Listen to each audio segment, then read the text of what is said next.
Welcome to the Maven Marketing Podcast. Today is Maven Monday. I'm your host, Brandon Welch, and I'm joined by Caleb. How do you like your eggs, AG?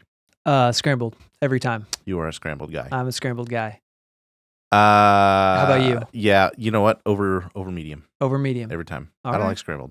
I love scrambled. I don't like scrambled probably for the same reasons you do. Scrambled or over hard if I'm making it. I don't really like those things running. Give me them runny. No. Yeah. No, that's a mess. I want the runny ones. Hey, speaking of breakfast, there is a lesson that we're all learning, but then there's another lesson that nobody's talking about. Yeah. And we're not talking about logos. We're not talking about the sanctity of keeping classic values. We are talking about story. And you've seen the Cracker Barrel fiasco change back to original now. I'm in the thank goodness camp. Yeah. I like classic things. I like all that stuff is true. Yeah. They should have had a little bit more sensitivity. We're not here to beat up Cracker Barrel. No. There's a lot of things that went on in that boardroom and in that process. And if there's one thing I know about branding, it's that it is one of the hardest jobs 100% anybody could have. They probably had a terrible 3 weeks, and then they're going to be followed by the best fourth quarter ever. Could be. That's going to be my guess. They got more PR. This is not what we're talking about. They got more free press in the last 2 or 3 weeks than any restaurant in the whole world. Yes, they did. If only it were by design. Yes. Maybe it was. Maybe it was. I don't know. We would never. That would be the pretty genius wild. Of that would be that we would never know. Yeah. Here's the thing, though. Everybody's talking about logo and like, how dare you, and don't take my stuff away. That's fine, and y'all, that's an easy lesson to learn. But let's go to the positive side of that.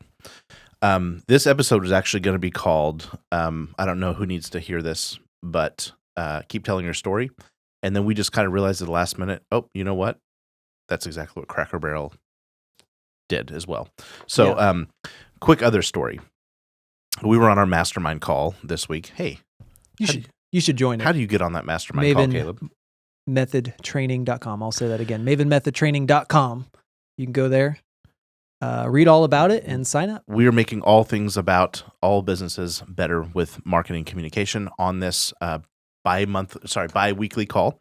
And if you want to join that and basically get advice from our team for a fraction of what you would pay as a client, bring your stuff, bring your media plans, bring your copywriting, bring your branding ideas. Maybe we'll save you from Cracker Barrel fiasco. Maybe we won't. I don't know. Maybe. Yeah. But hey, on there we had a guy who's doing some really cool things, and he's basically wanted to grow his organization, and he just kind of and giving the summary of who he is and what he's doing. He's like, "How should I grow from here?"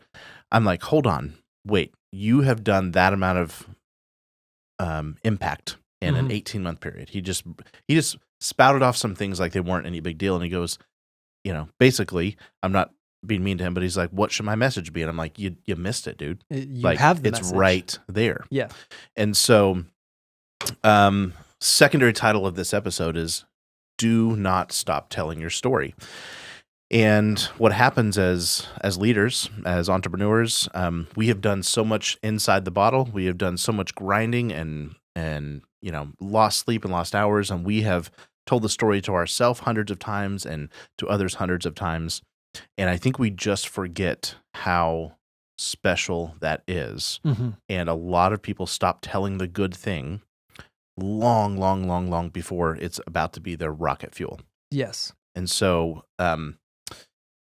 that is the thing, right? Yeah. And I think that shows up in your marketing. It shows up in how you talk. And a lot of times you end up maybe you get tired of saying it. I don't think you get tired of talking about it, telling your story, but you think everybody else, that's your perception. It's like, I've said this 100 times, so they've definitely heard it 100 times. The answer is no, they have not. And you haven't said it probably to the same 100 people 100 times. And so don't give up. Don't stop saying it. Somebody's hearing it for the first time. Yeah. Somebody's hearing it for the right time. The first right time. And you need to continue telling that story. We're going to talk about that today. Think there's only two ways to make advertising work better. You increase the repetition or you increase the relevancy. And think about how many, not millions, tens of millions, if not hundreds of millions of people just now learned who Uncle Herschel is, Mm-hmm. and just now learned about the values that the store was founded on. And he's not just some, random character in that logo. There was real intention, and that was the brand's origin story. Yeah. And what if, and not to pick on them, but what if they had just told their origin story to a generation that hadn't heard it ever? Yeah. Or a generation that hasn't heard it in 20 years. Mm-hmm. It's maybe stuck in some corner of an About Us page on their corporate website, but my goodness. I'd never heard the story. I didn't know who that guy was. And I'm a brand guy, right? Yeah. Like, those are things I stop and pay attention to. And I think that's the thing. Everybody has that nostalgia. Everybody has that semblance of our version of maybe Cracker Barrel's story. Mm-hmm. And you don't want to move away from that. You want to just remind me of that. Because if I have a connection with it, it's a part of me. If I've connected with it, when you sever that connection, you're almost starting over. You are starting over. Yeah. Because you have to retell a new story. Yes. So the lesson isn't just don't change things. It's like realize the treasure that is in your origin thing. Mm-hmm. How many times has Nike told people to just do it? Oh, 10,000. I don't know. Tens of thousands of times in tens of thousands of different ways, right? I think of the big brands. Hopefully, don't lose this, but I think of the Clydesdales, Budweiser. I think of the Polar Bear, Coca-Cola. 15 minutes could save you. Yeah, Geico hasn't forgot it, and it's like it is still new, surprising, and different if you just treat it as an ever living thing. So your origin story, why you started this thing. Yeah, maybe it's your Uncle Herschel. What is who inspired you to do it? We have an origin story. We don't stop saying it. We don't stop saying marketers that can't teach you why are just a fancy lie. Yep. But what you may not know is that part of our origin story is not just repeated on this podcast. That's not just a slogan. That is something that is said literally every day inside these four walls. Mm-hmm. We start our Monday morning meetings with that. That's a core value of ours. And it came from an era where I was trying to learn marketing and trying to grow some businesses. And I realized every time I taught something, I got better at it. Mm-hmm. And I became a more deserving consultant because I was teaching something. And I also learned that was actually secretly the secret of us getting some really, really cool opportunities. Yeah. I've literally been able to go all around the world with, clients that are doing big things just because we originally, before we knew why, we were teaching. Mm-hmm. And so that's our little origin story. Yeah. You have one too. That's right. You have something that happened to you when you were 8 years old that somehow aligns with where you ended up, why you wanted to be an attorney, or why you like to work with your hands, or that informs your craftsmanship, or informs your why you do things. And then we're all reminded of the famous TED Talk, Simon Sinek, mm-hmm. which inspired the book Start With Why. And he says, people don't buy what you do, they buy why you do it. And then he says it again. People don't buy what you do. They buy why you do it. Yeah. And that's the thing is they will not just, they buy why you do it, but they'll forget why you do it. If you don't remind them, if you don't reconnect with them, you will lose that inherent why. And that your story is that why. Your story is the connection to that why. And so we're using a pretty broad language around that, and every story is different for every business. And so we can't be prescriptive in this, but there is some sort of missional origin story or some sort of vision and how you are changing the world. And you can tell that over and over again. The former CEO of Starbucks, Howard Schultz, says, only when you're sick of hearing yourself say it will your team begin to hear it.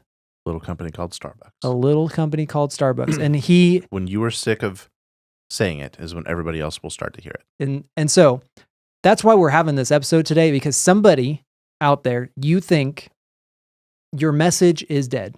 You think your story is dead. That campaign you've been running for a few years, people are done hearing it. They're not hearing it anymore. We need to redo the whole thing. We need to throw it out the window.